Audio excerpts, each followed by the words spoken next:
Today on ACIJ in the Streets, we're talking hair and identity. We use images of Rastafari in tourism ads, and we've had beauty queens with locks. But do we as a society really accept Black and African hair aesthetics? Today we go in the streets to find out.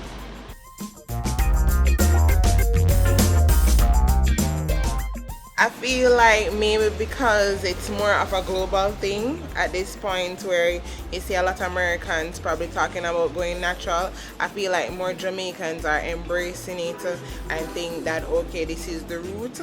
But to be honest, I feel like it comes down from tradition. You realize that most persons are young adults are having children, they tend to more process their child hair because they think it looks more prettier or they believe it's easier to comb. So I feel like it's the more stereotype back then. As I said, sometimes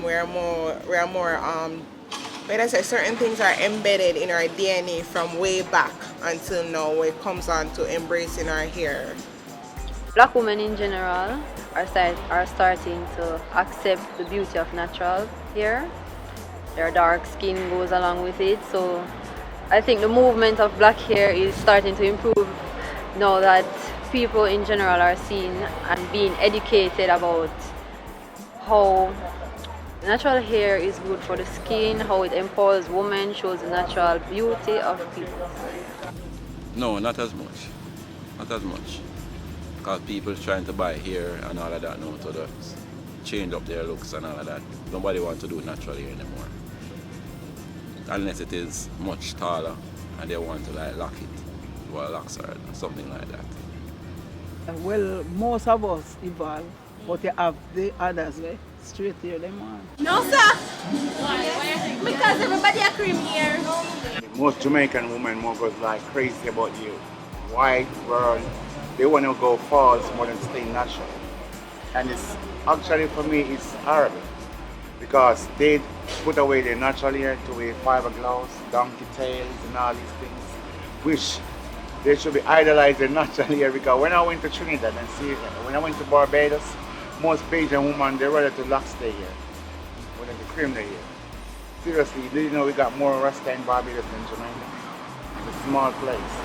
They're more likely for the naturals. The Jamaican girls, they just like to go wild.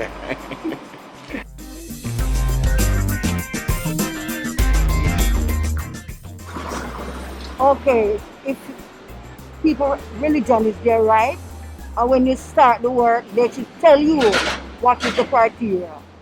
So it's up to the company to tell you that at the first, so you won't be in any breach. No, I think once the person can control them here, it should be okay. So, in my personal opinion, I don't think anyone should be restricted or bound to like confined under certain law or certain rules about hair because as you stated earlier, hair that is natural, all right? And you got to remember that Rastafarian are certain hairstyle that is a part of our culture. So in my take, there shouldn't be any boundaries. Civilized time right now, you're not supposed to tell people what hairstyle and how them to wear them hair. I don't think it's a good thing. Because Rasta is a part of Jamaica culture, and Rasta are people who market Jamaica all over the world, people like Bob Marley and them people there. So I think it's a wrong thing to do. Yeah, I do fronty. No, it's a part of us. Remember, your hair is you, and how you choose to express yourself shouldn't be banned. So if I feel like, okay, like a person decide they're going to put in a hair color, is it wrong because they have Indian hair and it looks nicer from a person who decide that, okay, I want to go, because bear in mind, it's not everybody who will lock them hair, not necessarily that embrace Rastafarianism. It's just it's a norm of hairstyle, easier to maintain, things like that. So it's who they are. So I don't think it's supposed to be banned. It's no different from me wearing braid. I don't think you should imprison people by telling them how them to do them hair, as long as it is hygienic, you know? and it's how them enjoy wearing them here. You know, we don't really want to put them on a band or whatever. But naturally, are the best. Yeah?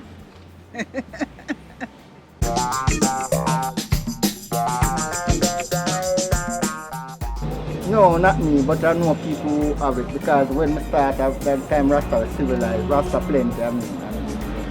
In the earlier days when me say me look work and them made it, from you go and you hear natural, them not really in you. I remember I had a uncle where one of my cousins, they have nice head of hair, but the back of the hair rolled up. And my uncle going to say, why your back could stay like your cousin? And I'm like, what's that about? So I feel like it's a stereotyping. If you have a certain hair texture, they'll be like, oh, your hair is good hair, but there's no good hair and bad hair. It comes down to healthy hair. She touched it to say that she wished she had hair like mine, and I said, what does that mean? Because after all these comments that weren't so pleasant, I had to know what that meant. And she said she wished her hair was like mine because hers is soft and light as a feather, and mine is the thick hog hair that doesn't grow. Apparently that's a compliment.